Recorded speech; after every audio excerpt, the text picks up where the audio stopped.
Ahoy everybody, I'm your favorite diabetic sugar captain and welcome back to Diabetic Debrief. With my buddy Logan as the cameraman. Say hi, Logan. Hello. If you watched the last episode, you must have saw when we went to go throw away that piece of trash bottle that I can't even remember the name of because it's so bad. And I bet you guys were thinking, wow, what a hot man, and I would agree with you. He's a good looking, curly haired, oh, he's a mechanic too. If that will get some put in your pants, I don't know what would. So today, we're actually going back into Friday the 13th. If you guys know and you kept up with the last video, you know that we're ranking all the Friday the 13th movies, but we're gonna have to do one at a time because I don't feel like making a 10-hour video. So, this is the second part to that. We just got done watching it. And let me tell you, folks, okay, that shit was so much better than the first one. Like, the first one that had its charm, right? It's the first Friday the 13th. Everybody likes it at the time because it was a nice classic slasher flick, whatever. The kills in this one, oh, tell them, Logan. Tell them. A lot better. They are very... A lot more satisfying. Exactly. We're going to get to our favorite one because, God, what a roller coaster of emotions. But first, let's get into what happens at the beginning, okay? What happens at the beginning? I forgot. So the first thing that happens in the movie... Name's Alice. Okay. First thing that happens in the...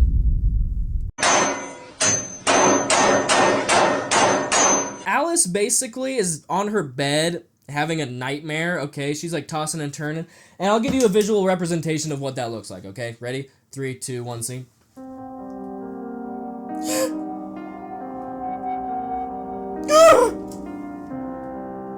She like starts grabbing her shirt for some weird reason.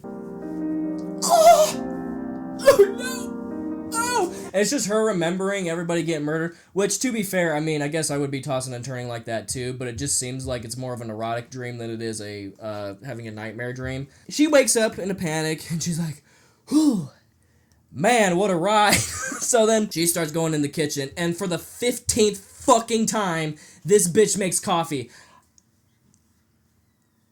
There is so many scenes with her trying to make coffee. It actually was starting to piss me off because how many times are you gonna fucking make coffee? But before she does that, right, she's going into this whole, she gets like her clothes off, right, after she got a phone call from her mom, and her mom's basically asking her, hey, like, you know, actually you don't really hear what the mom says, you just get context clues. Alice is like, this is the only way I know how to move on.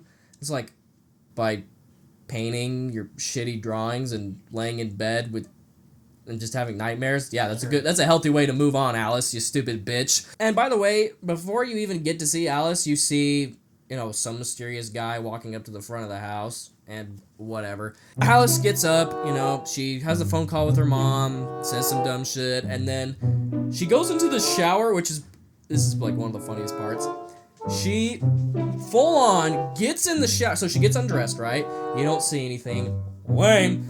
Gets undressed, and then she gets her little, like, bathrobe on, goes into the bathroom, opens the shower curtain, she gets in, she turns it on, it's all one shot, by the way, she turns it on, and the cameraman is zooming into the shower curtain. It's maybe, like, what, 10 seconds? Yeah. You can even see, like, his fucking... Yeah, you can see his like silhouette on the... Yeah, you can see his silhouette, and for like a good 5-10 seconds he's zooming in, and then she opens the shower curtain, seemingly for like no reason. No sounds were made, no phone calls were made, nothing. She just gets out of the shower, and it's really funny because the front part of her face is just wet, and her hair's all wet, so I like to think she just like stood in there, and the directors were like, action, she just turned on the water, and she just let it just... on her face a little bit, and she just sat there until they told her to step out of the shower. So anyway, she gets out of the shower, doesn't matter, she starts roaming around the house, and then she hears a big crashing noise. She goes in the kitchen just to see that her window's open, and a cat jumps through it, and you're like, oh, it's just a silly cat, but that window was not open before. A cat is not opening a window. Even if that cat did open the window, there was a loud banging noise inside the house, and the cat just jumped through the house. And she seems like everything's okay, which, again, which is why she's a dumb bimbo bitch, okay? So, anyway, she's like, you want to make some food, the cat just goes meow, which is pretty sick. You know, I like cows. I like cats. They're awesome. She's starting to make something, and then she opens the fridge and she sees Jason's mom from the first movie's head in the refrigerator, and she's like freaking out, like, ah! And then she gets fucking stabbed.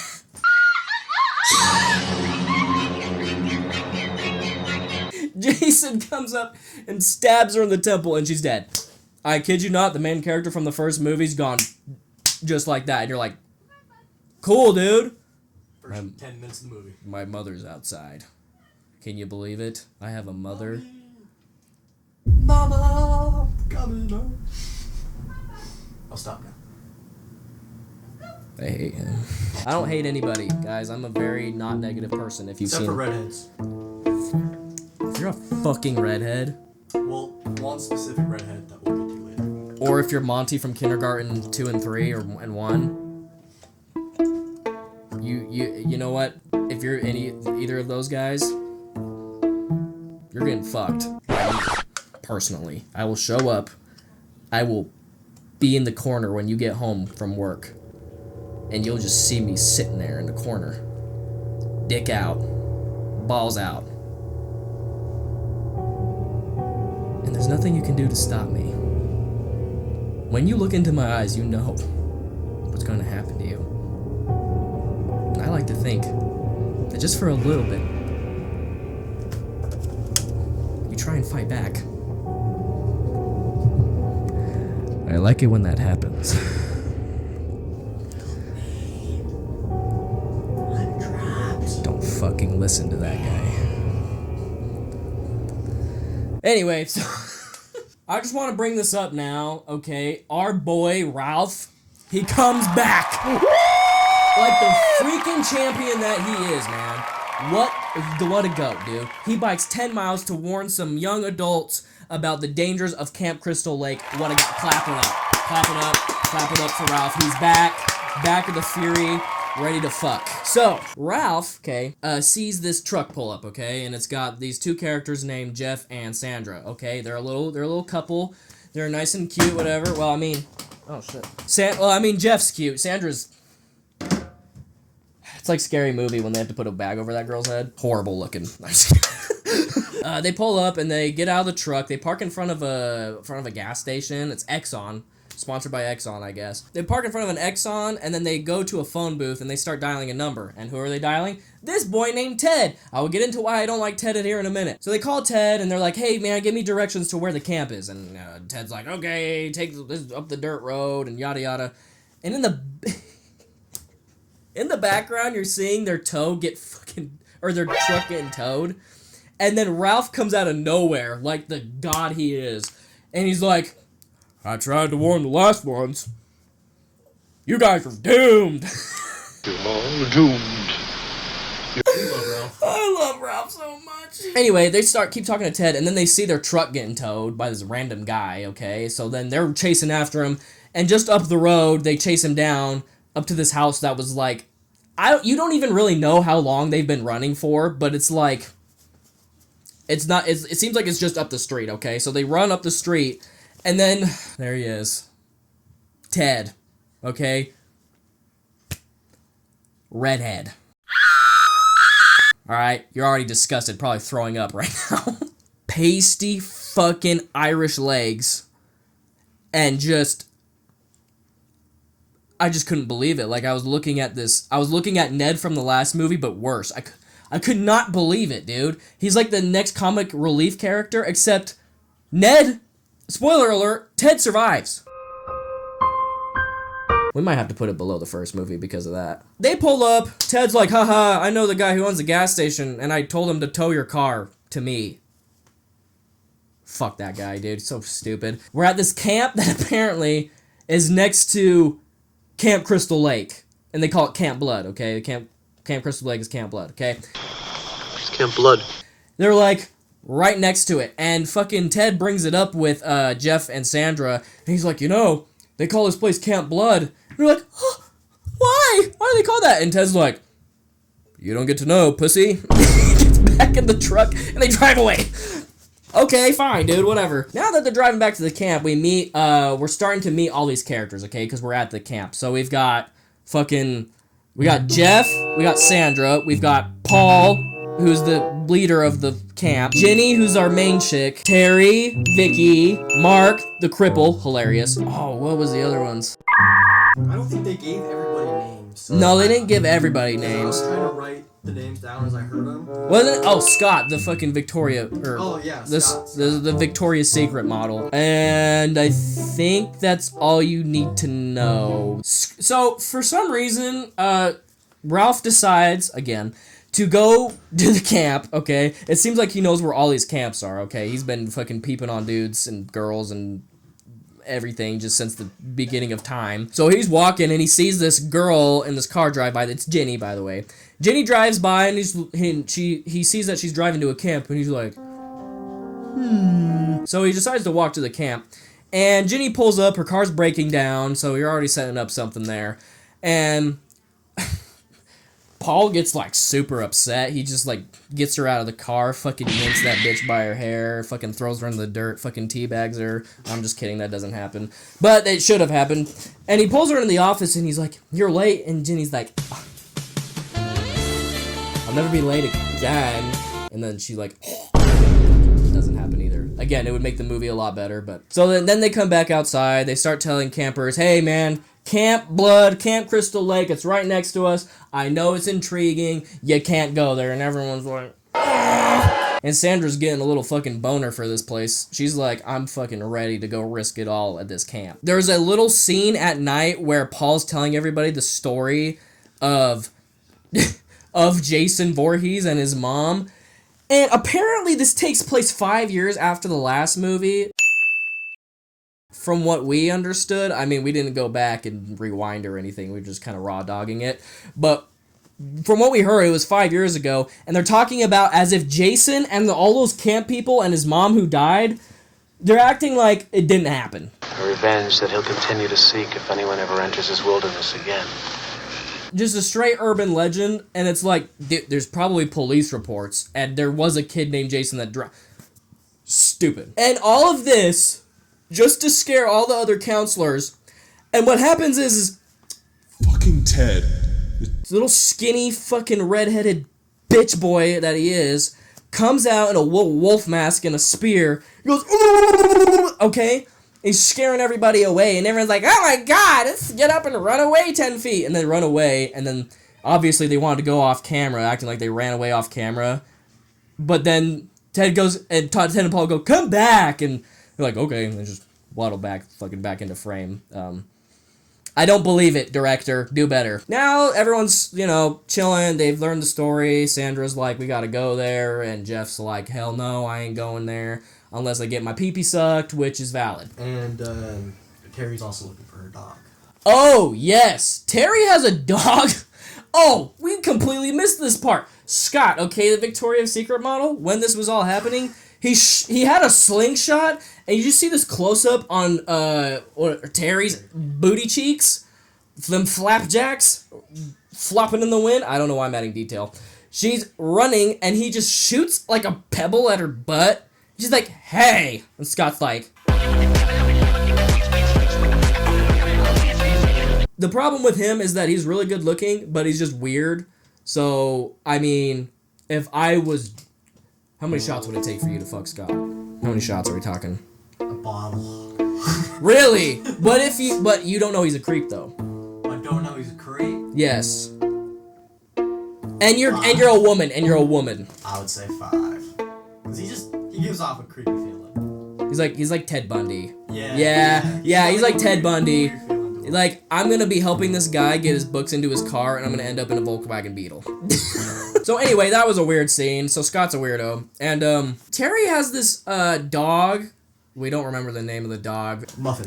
Muffin! Oh yeah, it's Muffin. What a fucking dumb name. So Muffin, alright, it gets lost in the woods, and Terry, I'm gonna tell you guys right now, Terry is a fucking fat ass. She's not like an actual fat ass, like she's not fat in the show, but she's got the mentality of one. Like she has the drive and the will, So she's looking for her dog because her dog wanders off, and then they're like, "Hey Terry, we got food," and she's like, "Okay," waddles her fast. Terry, lunch! Okay, I'm coming! Starts consuming all of the food like fucking Kirby. Anyway, so she doesn't care about her dog anymore, and like it literally went to the nighttime and she still did not give a fuck about her dog. There was no mention of the dog ever. What happened is they're having this what came first, the lake or the when they started playing games? Cause like Paul and Ginny, they go back to their cabin and they kind of like do a little sucking and fucking, but it's never on screen. But then because then it cuts to the lake, and they're all at the lake and chilling, because that's when Sandra and Jeff. Okay, Sandra and Jeff, when we're at this lake. Hey y'all, it's editing me, so we're about 15 minutes in, almost 16. So I just wanted to clarify something here. While I'm editing this, dude, I don't know how the fuck we were so out of order with this shit, but here, to clarify, okay, the whole dog thing happened after Ginny and Paul were, doing their silly little game of cuddling really hard. That happened after, when they're about to go to the lake, not before they go to the lake. And then before Ginny and Paul go to the cabin, everyone's in the cabin playing games and having fun. I just wanted to clarify that just so we're on track. I hope to God I don't have to do another one of these, but yeah, I can't believe I'm this much of a retard. Sandra's like, please, and she's like fucking grabbing all up on Jeff's pee-pee. She's like, please, can you go to Camp Crystal Lake? And Jeff's like, I'm not going there. And she's like, please. And he's like, okay, just a look. So then they go, have a look-see, and they find Terry's... Okay, this is very important. I want you to make a mental note of this. Terry's dead animal.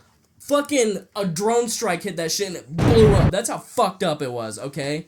Guts hanging out, everything, bow tie, gone. It's all gone, okay? Oh my god.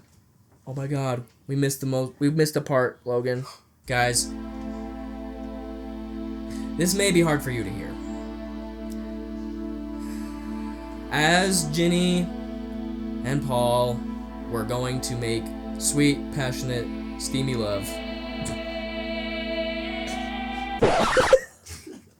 I need to redo that. As Ginny and Paul were going to make hot, steamy, erotic, stinky sex.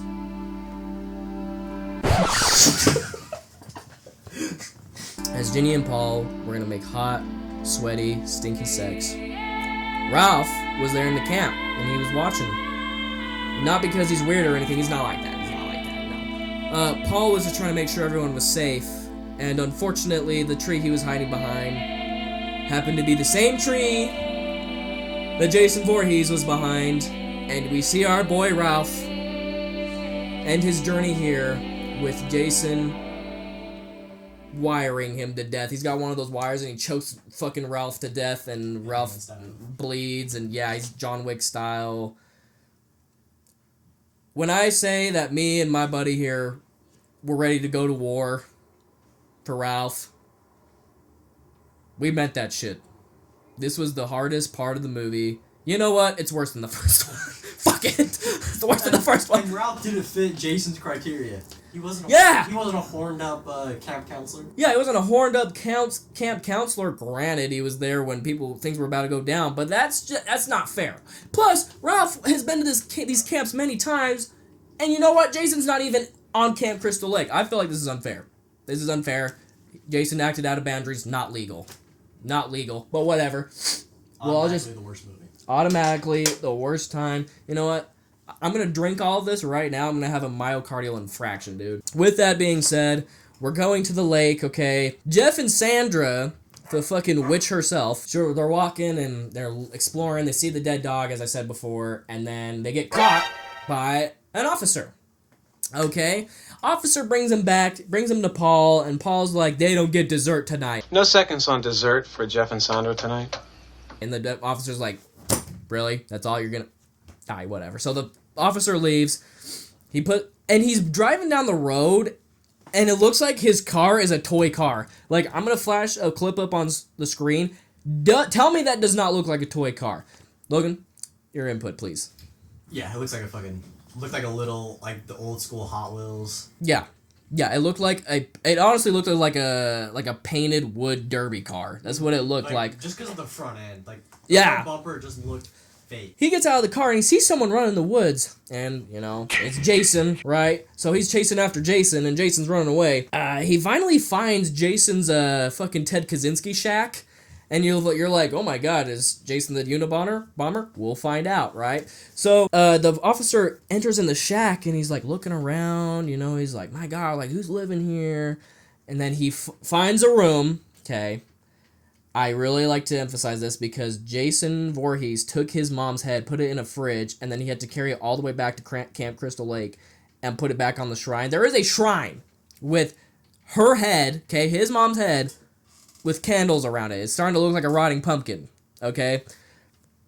Officer sees that, he's like, what the fuck? And that's when we get one of the best kills in the show so far, which Jason takes the front end of a hammer, slaps that fucking thing into his skull, and he's gone. Dead. It was great. I loved it. I got my little, I got a little horror boner.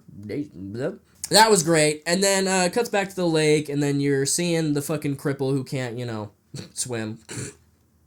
Just want to say, loser. Jeff and Sandra, okay, they don't get their dessert, and now it's nighttime, okay? It's nighttime, and Paul and his girl Jenny, our main chick, they're like, who wants to do one last night out on the town? And there's a couple dudes that want to go, but the main characters that stay there are, what was it? Vicky, Terry, Scott, Mark.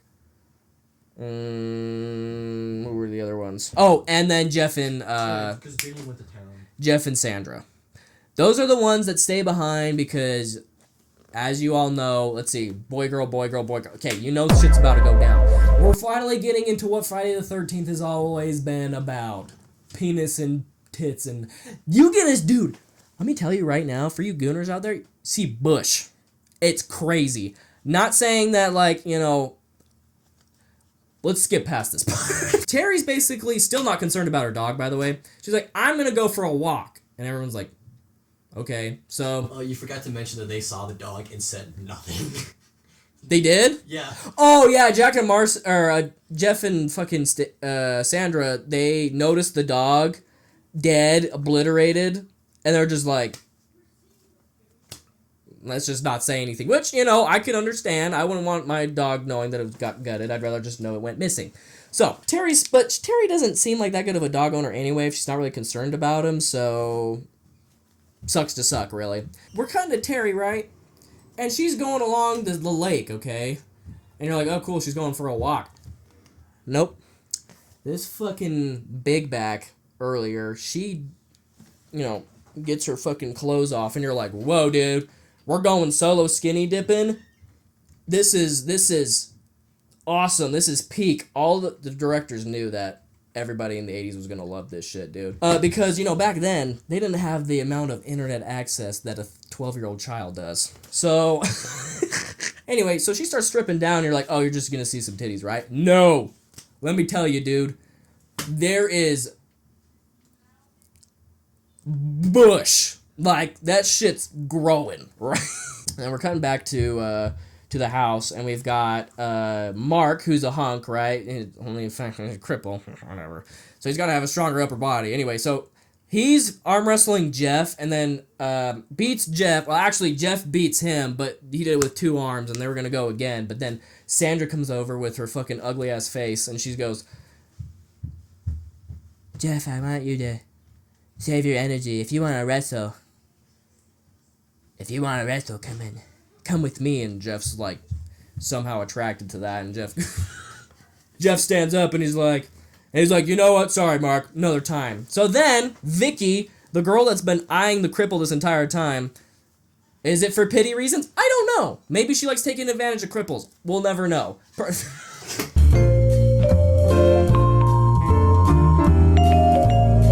Editing me, you're gonna have to decide whether to keep that one or not. Scott, okay, he's being a little pervert, okay, and he's spying on this girl. It's a shame that he looks good and he has to be a fucking Ted Bundy guy, but oh well.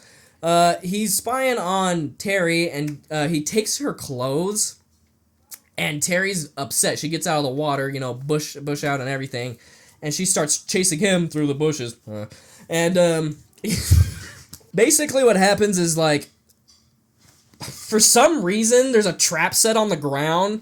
We don't know if Jason did that or if Paul did that, but Scott gets caught in a trap, and, you know, Terry's pissed, and she takes the shirt back, and she puts it on, and she's walking back, and she's like, I'll find you something to cut you down, and Scott's like, cool, and he just starts hanging there upside down, the blood rushing to his head, whatever, and she comes back to find that Scott got his throat slit open by Jason. Clap it up, the creep's dead. Clap it up, the creep is dead. Ted Bundy is gone, and we can all rest easy now. So, she finds that, and then I guess she dies too. Did they ever show how she died? I don't think it showed how she died. She just kind of screams at the camera, and then she's just gone. And her body shows up at the shack, I think. Doesn't it? Oh, yeah, she was dragged out there to the shack and just laying there. It's like the only confirmation that we got that she got killed. Hey, bro, you know, Jason needs a body pillow. I am disgusted. So, Mark and his now lady friend, Vicky, they're...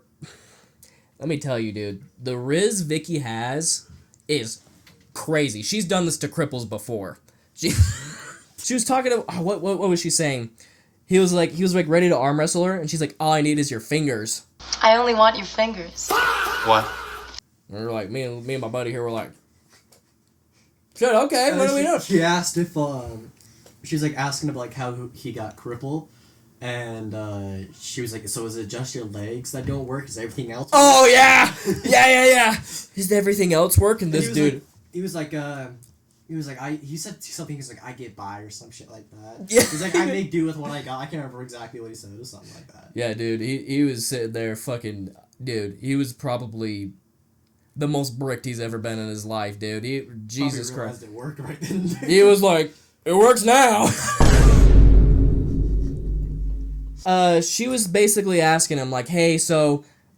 Am I going to stay at your cabin? You going to stay at mine? What are we doing? And he's like, oh, I'm rooming with Ted, so that's not going to work. And then she's like, okay, we can find any cabin that we want. Let me just go get some things. And he's like, you know, we were joking around saying, like, imagine she's coming back to the cabin that he's in, and he was just in the wheelchair, like fucking Hector Salamanca from Breaking Bad, just fucking dick out, just like that, just... like a fucking bull, just ready to run her over. Just...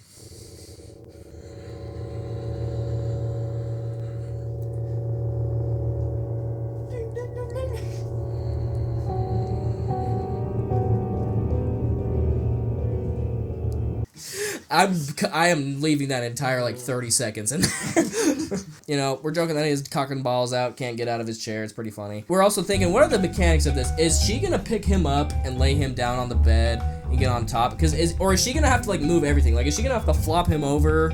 Like, I imagine he's not a dead fish. He still has the use of his upper body. So I imagine he could, like, stand up and then flip his legs over, and they're just gonna be flopping like that. I don't know. I don't know the mechanics of this. I'm not crippled. You're crippled, listen. She's done this before, probably. But that's the theory. But she's getting ready. She's like gets to her cabin, and she like pulls out these special brown panties, and you're like can tell the look on her face like these are for special occasion. You dumb bitch! It looks like you shit yourself. Okay, no one's attracted to that. All right.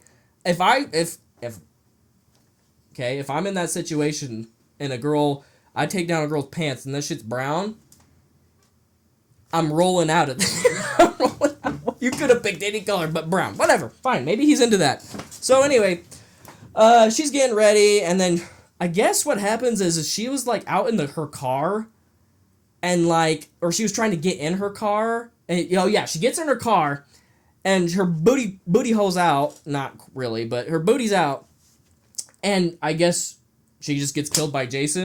Hey y'all, me again. So ignore everything I just said about Vicky dying to Jason in that scene, because that is not what happens at all. I don't know where the hell my dumbass is getting this information from or assuming this shit after we just... It's sad because we literally watched the movie and started recording right after. So the fact that I can't even comprehend this, it's truly, truly remarkable, actually. Mark is waiting for her to come back, right? Mark's like...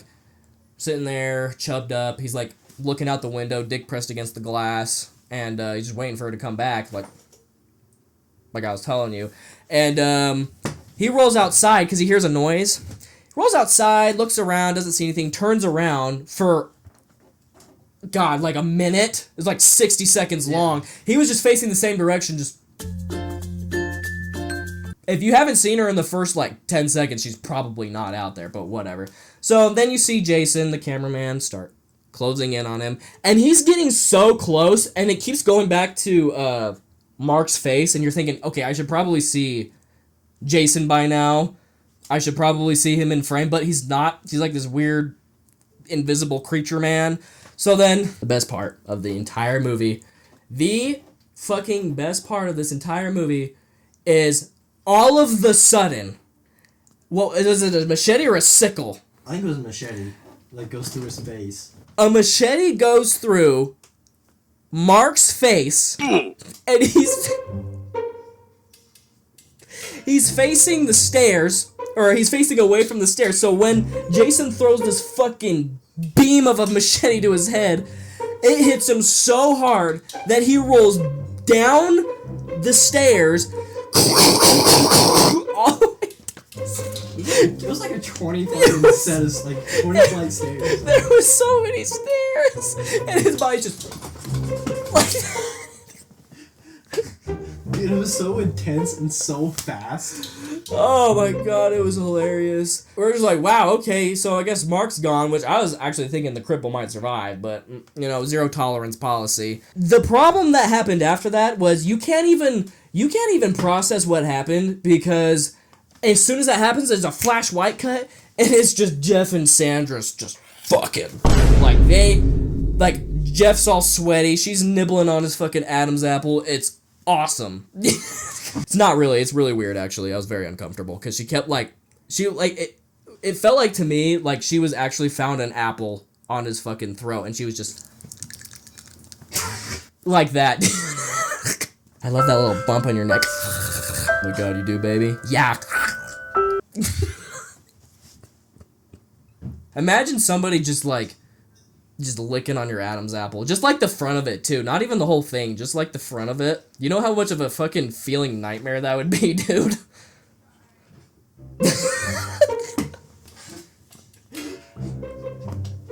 I'll try anything once, but fuck. He doesn't have any input to that, apparently. I don't.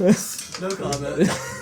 Anyway, so, they fucked, whatever, and it keeps, keep in mind, periodically, it'll go back to, the scene where everybody that left is at the bar, and there's this one scene, where Ted, Paul, and Jenny are all sitting at the bar. Ted's, a super alcoholic, bro's a fucking Superman of alcohol, because he seems just fine, and there's, I kid you not, 10 fucking open, empty beer bottles right there, it's crazy. They're all talking, and Jenny's like, what if Jason's real? No, what if there is some kind of boy or beast running around Camp Crystal Lake?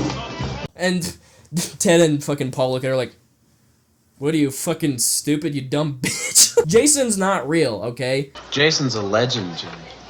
You're on one, you're drunk. And she's like, no, what if the mommy, her rage from her losing her son, transferred into Jason, and now Jason's a revenge-killing spirit? And they're like, you need to get back on the short bus and get out of here, bitch. So, and then it cuts back, and you see Jeff and Sandra. Fucking Jeff is, making weird faces, too, when he's laying on top of her. He's like that. It's kind of weird. It looks like he's having, a dementia fit or something. Then you get to see the spear and the mask from before come into play, and it's a very obviously painted spear prop. It's actually hilarious. But Jason takes that thing, and, Jeff's laying on top, and probably, you know what? Who am I to say? Maybe that shit's still in there. What? Is it an important detail? Absolutely not, but I want to put that in your guys' brains. So after Jeff speared Sandra, Jason comes in and spears them both. Bam! Just like that. And that's what you get for spearing people, guys. Don't have sex, or your spear will get speared. Huh? So Vicky, she finds Jack, or not Jack. I keep saying Jack and Marcy. It's not those two. Jeff and Stacy. Sandra, shit, finds Jeff and Sandra. I got it. She walks upstairs and sees for one thing though, like, you knew what they were doing beforehand, and you decided to go up there and the door's open. Sure, there's no evidence of them being murdered, right? Were you gonna go up to them and, like, pull the sheets back and just find these two sleeping people with their tits, bush, and dick out? I don't know. She freaky, like we were saying. She freaky, horned out. She a little dirty dog. She found out that she was dead, and she was like, even better. No, she finds out that they're dead, and then Jason comes out of nowhere I think it was behind the door or something, starts attacking her, and she gets up on the wall, and she's just screaming for a good 30 seconds. Like, the camera's moving in on her, and Jason's just holding a knife like this, and the camera's just, and he's just slowly walking towards her, and she's just,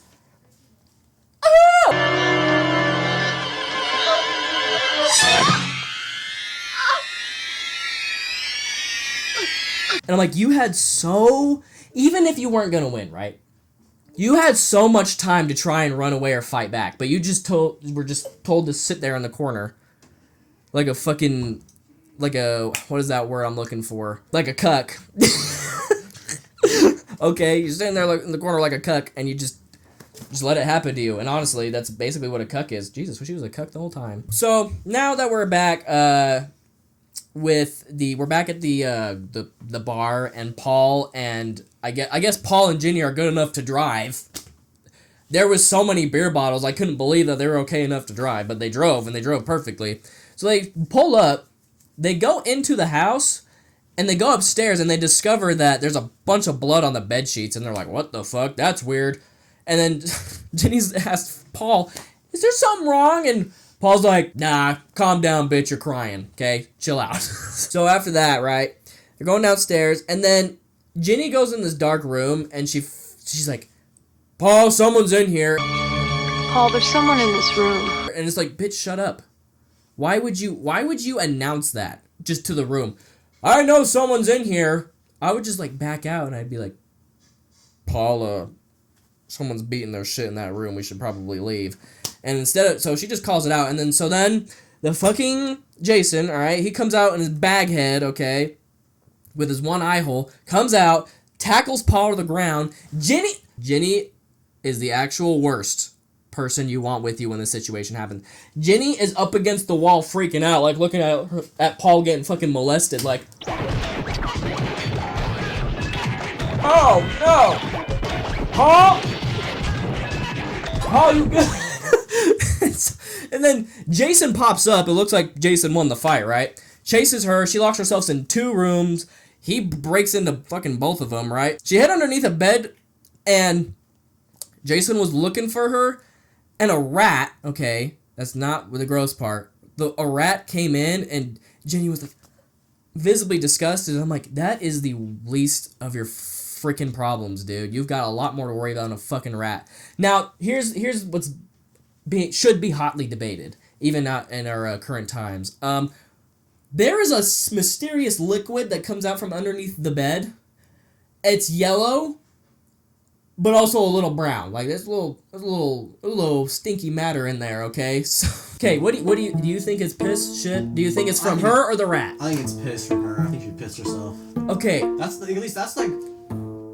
like way too much piss to be a rat. yeah. Like, from the rat, I mean, and it just wouldn't make sense to show that, like, either way, it doesn't make sense for them to be showing, to show that. Yeah. But it makes more sense for it to be coming from her, like, showing that she's terrified. Yeah. And I'm like, so you didn't piss your pants when Paul was getting fucking butt fucked, but you're scared of a rat and you just pee shit? Whatever, dude. And then Jason sees that. He's like, ew, gross. That's fucking weird. So then she crawls out from underneath the bed, gets attacked, and I think she gets cut on her leg, and so she starts running out of the house, and Jason's kind of chasing after her. So eventually she's running in the woods, and she finally gets to the shack at the beginning of the movie, okay? So she's exploring, finds the shrine with the mom's head and the sweater that she wore in the last movie. And Jason's coming in, he's kicking down the door, he's ready to chop her head off, cut off that bean, whatever. And she has an idea. She's like, I'm gonna dress up as Jason's mom! Because Jason's got mommy issues. So then she puts on the sweater, which it's like, Jason, how are you confused about this? Because you've been chasing this chick for probably a good 30 minutes now. You've been chasing this chick for a good 30 minutes. You should know what she looks like. She's like one of the only blonde ones there, okay? As soon as she puts on the sweater, it's like just this shield that's brought up. He's just like, Mom? And she's like, yeah, I'm your mom, for sure, dude. Come closer to me. She has obviously a fucking machete by her. And she's like, kneel down, and Logan, when she says kneel down, Jason, Logan loved to say, well, the counselor said this wasn't normal, which was pretty funny. She's like basically getting Jason to kneel down so she can cut off his head, and he sees that she's about to pull out this machete and cut his head off, so he takes his pickaxe that he had somewhere. Well, he noticed, at first he looked at her, like, confused with the machete. Yeah. Because they kept doing, like, the transition from her face to, like, the mom's face. Yeah.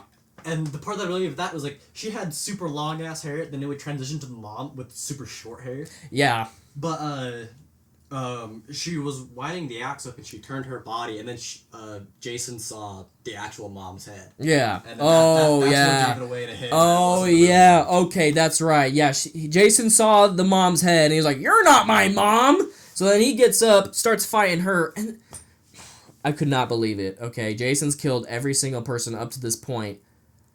Paul comes in out of nowhere, tackles the son of a bitch, and they start fighting, and again, Jenny's worthless, blonde, dumbass bitch ass. Paul, you good?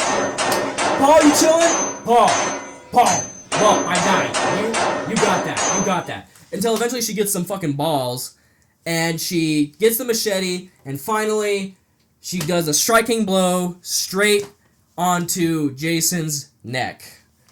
And you think, oh my God, thank the Lord, it's over. Paul picks up Jenny because she's wounded, and he's carrying her back, and he's like, we're so gonna smash after this, because that's what all good men should say. And then what happens is, there's a knock at the door, and Jenny has a weapon in her hand, Paul has a shovel, and Jenny's like, open the door, so then Paul like reaches to open the door, and guess who it is? Jason? No. The dog at the very freaking beginning that got obliterated by a Russian cruise missile, okay? That dog is back somehow. It's never explained how, because if the land has like this weird spirit thing where it can bring back the dead, like Pet Cemetery, okay? Why is none of the other people coming back to life? Whatever. The dog's back, and they're like, yay, the dog that no one gave a shit about and neglected for the entire fucking movie. And then Jason breaks the window, and you see his ugly-ass fucking head for the first time. Jesus Christ, he ain't no Bill. He ain't no Bill. So, he tackles Jenny, right? Pulls her through the window. Wait, you have something to say? You know that, the video online where it's like, that, like, deformed dude, it's like, you're gonna live with me now. Oh, yeah. That's what he looks like. That's what he looks like. You're gonna live with me now. Like, that's literally what he looks like. Yeah, yep, that is spot on what it looks like. Editing me, freeze frame on that. She gets tackled through the window, and then it, flashes to a transition of her laying in a gurney, going to the hospital. And she's like, where's Paul? Where's Paul? Paul? Did we ever even learn what happened to Paul? Didn't he just die off screen or something? Honestly, my brain kind of checked out at that point. Yeah. I don't remember if they said that he was dead or if they even ever said anything about him. Yeah. I don't remember. Well, like, she's getting loaded in the ambulance, and then it's, like, slowly fades in that Jason's just back at the house. Or was he even back at the house? Was he laying down, or was that a different body? Either way, it's back at the shack, and it's just zooming in on Jason's mom's head that looks like a fucking deteriorating pumpkin. And that's the end of the second movie. So, we're 2 movies down. We started at like noon. It is 7 o'clock. We have 10 left. So, I hope you guys enjoy this video, and I will see you guys on the next Sweet Voyage. Godspeed.